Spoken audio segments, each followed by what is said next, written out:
जय जगन्नाथ आम काशी जो सोमवार दिन पानी ढालू आम भोर जबार किंतु आमर टे लेट होगा जेहेतु आम राति सब बेले करेन्ट काटी रोक था ठीक से भाव में शई नु तो पाखापाखि 6:30 होगा आमको रूम रू बाहर जावाई काउरिया भाई भौणी मैंने किसी मंदिर आड़ को जाऊँ कि आसता यहाँ हूँ जो भंडारा दी जाऊला से पूरा बाट घाटे पूरा चारिआडे कौटी पूरी कौटी आलुदम एमती भंडारा लगी रही है तो आम से गोटे तट करी सीधा पलि गलु नम घाट को आ नम घाट को गलापर से आम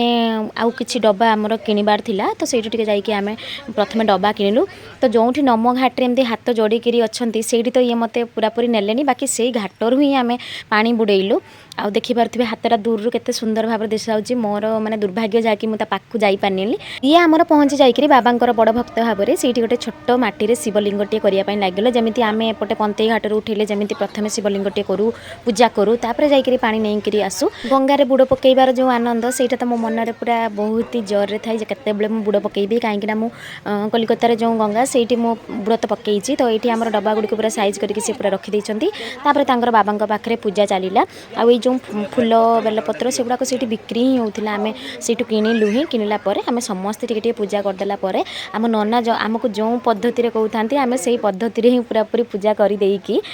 समस्ते गलु पानी उठेबापी आमको जीवार टे लेट हो जाता कहीं मैंने जो 2 वर्ष आसुले मैंने कहते 4-5टा बेलू से उठे दूसरे पुआ को जेहतु मो आई पाखे छाड़ी सी तो मोर आहरी गोटे बड़ टेंशन था आ मु जस्ट से जाऊँगी पानी बुड़ाई मो पाक से जो दीप से पूरा आसला मत भारी भल लगे मत बहुत भी भल लगे आम स्वामी स्त्री 2 जन गलु पानी बुड़ाई सी आराम से पानी बुड़ाऊला बेले मु तो पानी रे पूरा केमतिया हो जाए तो प्रथम बुड़ाऊ थाए पुणी चुटी को सजाड़ थाए पुणी थर बुड़ाऊ थाए बनारस गंगा घाट में गोटे भल कथा देखली जहाँकि मैंने पानी बुड़ाई बेसी दूर को जीवार किसी आवश्यकता नहीं कहीं चारिआडे पूरा से डंगा आ लंच गुड़ाक सब पूरा से लगे रखुच्च तो चाहिए भी तुम दूर को जाकर पानी उठे पारनी पाखर ही उठेबाई पड़ी 2 वर्ष भल पाइबा 7 वर्ष बाहागर भितर ये प्रथम थर ही आम 2 जन सांगे पूरा पानी बुड़ाऊँ सी भी आम केवल पुओ पाई ना से केवे मो सांगे जाती कहीं सी बेसी बाट चली पारती मुझे जेहेतु चली पारे मु चंदनेश्वर को आम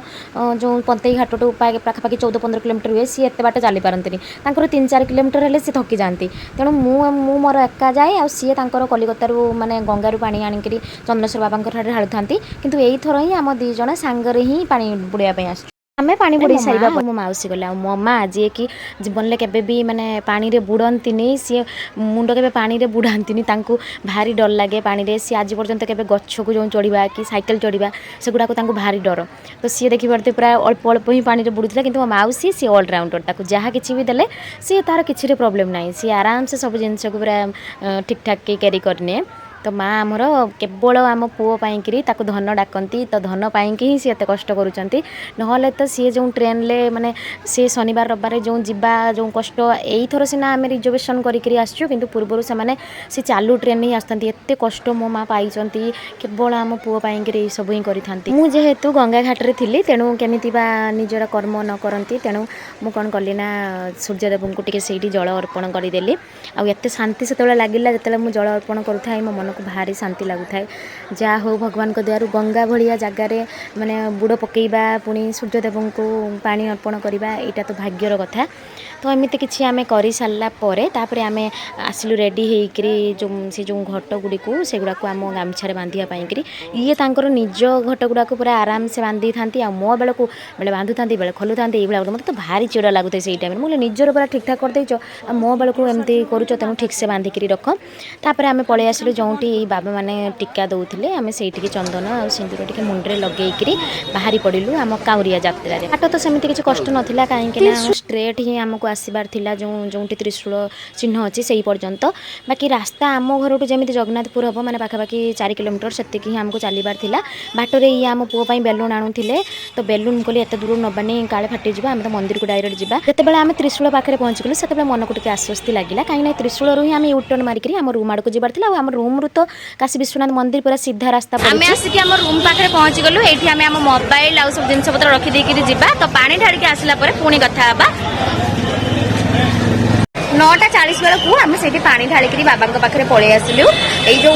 आम सामना रूम देकी जो गले से बेरिकेड दे जो गले पूरा फांका था मंदिर भितर पशिला बेरिकेड थी पाखापाखि 15-16टा बेरिकेड क्रॉस कला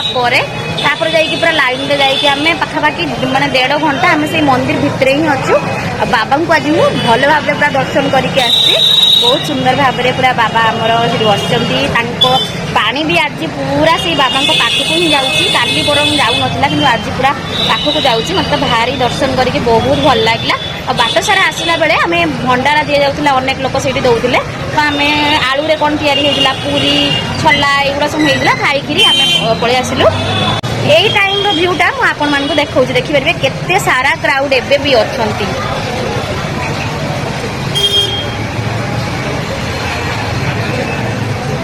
भली आमर काशी आसबार जो लक्ष्य थिला सेटा आमर पूरण है आम पुआ को नंडा भी कलु बाबा पाखे पानी भी श्रावण मास सोमवार ढलैलु पाखापाखि 12टा बेलू आहरी अधिक क्राउड होता है कहीं चारिआडू ट्रेन से लगी जाए तो आहरी अनेक भिड़ होता है आई जो बेरिकेड आम तो डायरेक्ट मंदिर बेरिकेड जाइए कि मैंने यू ही आरंभ करते चलने बहुत कष्ट पूरा खरा सांग को चलवा भारी कष्ट होता से आम तापर पलि आसिलु आम पाखे पूरा दुकान था से सब मिलूला मैंने 5 टंकार मसला केते सारा दौला परिवा जो 10 टंकार आराम से पाइज मैंने आमर एपट को परिवा रेट को सीटी बहुत ही सस्ता आम से जेहतु 2-3 दिन रही जाइलु तेणु आम से कौन मिलूँ न मिलूँ सब पूरा जान देलु तो आम एकुटिया ही माँ मौसी आम पढ़ी आम आई उपरे रही आमको देखुले आम कौटी जाऊँ बोलिकी तले आसिक आम कदली किणलु से टाइम भी गोटे मैं सब जाऊला से सोमवार दिन ही आम घर को रिटर्न कलु रही जय जगन्नाथ।